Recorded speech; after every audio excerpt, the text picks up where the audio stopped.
بسم اللہ الرحمن الرحیم۔ ناظرین السلام علیکم۔ نیوز چینل کھاریں گزٹ میں ہوں گل بخشال۔ پیش خدمت ہے آج کا کالم بعنوان کھاریوں کو ضلع کیوں نہیں بنایا جا سکتا۔ ٹوٹا رائے بہادر کے جناب راجہ محمد اظہر صاحب لکھتے ہیں کہ کھاریاں ضلع بناؤ کی کلمی صدائیں ارصدراج سے سب ڈویژن کی فضاؤں میں گونج رہی ہیں، لیکن سب ڈویژن میں قومی اور صوبائی سیاست کے علمبردار سب ڈویژن کی اس آواز کو نظر انداز کیے ہوئے ہیں۔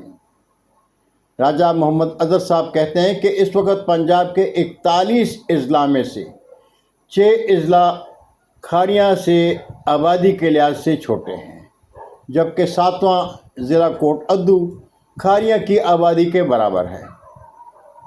پنجاب کے 8 اضلاع ایسے ہیں جن کی 2 تحصیلیں ہیں، اس لیے اصولی طور پر کھاریوں کو تحصیل کھاریاں اور سرائے عالمگیر پر مشتمل ضلع بنایا جا سکتا ہے، اس لیے کہ 2 تحصیلوں والے 2 اضلاع ضلع ساہیوال اور ضلع ڈیرہ غازی خان صرف اضلاع ہی نہیں بلکہ دونوں اضلاع ڈویژن بھی ہیں۔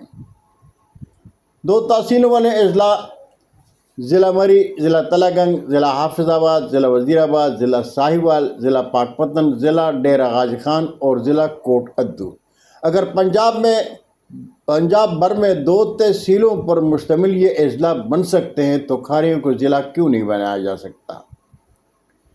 کھاریاں ضلع بناؤ تحریک کے پلیٹ فارم سے کھاری کے ممتاز دانشور نذیر احمد چودھری صاحب کئی سال سے ارباب اقتدار سے درخواست گزار ہیں کہ اگر پنجاب بھر میں 2 تحصیلوں پر مشتمل اضلاع بن سکتے ہیں تو کھاریوں کو کیوں نظر انداز کیا جا رہا ہے۔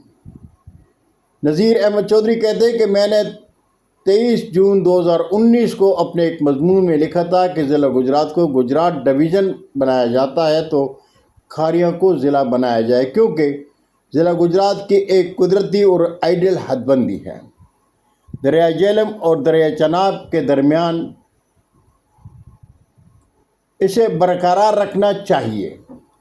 کھاریاں سرائے عالمگیر 2 تحصیلوں پر مشتمل نیا ضلع کھاریاں بھی آئیڈیل اور خوبصورت تقسیم ہوگی۔ اس طرح ہر ضلع اور تحصیل ہیڈ کوارٹر ضلع اور تحصیل کے حد کے مرکز میں ہوگا اور عوام کی آسان رسائی کے علاوہ بڑھتی ہوئی آبادی کے پیش نظر سیکورٹی اور انتظامی امور میں بھی احسن طریقے سے انجام پائیں گے، اور 2 دریاؤں کے درمیان خطہ گجرات کی شناخت اور وحدت بھی گجرات ڈویژن کی صورت میں برقرار رہے گی۔ کھاریاں ٹائم اور کھاریاں گزٹ کے صفحات پر کھاریاں ضلع بناؤ کا مطالبہ بہت پرانا ہے، لیکن سب ڈویژن کھاری کے عوام کو انتخابات کے دوران سبز باغ دکھانے والے خود پرست عوامی نمائندے انتخابات میں ہار کر یا جیت کر دونوں صورتوں میں عوام سے کیے گئے وعدے بھول جاتے ہیں۔ اگر یہ کہا جائے کہ کھاریاں سب ڈویژن خوبصورت عالیشان بنگلوں اور محلات نما کوٹھیوں کے حوالے سے دوسرا اسلام آباد ہے تو غلط نہیں ہوگا، لیکن کھاریاں کے وڈیرے سب ڈویژن کی بنیادی حقوق کو نظر انداز کیے ہوئے ہیں۔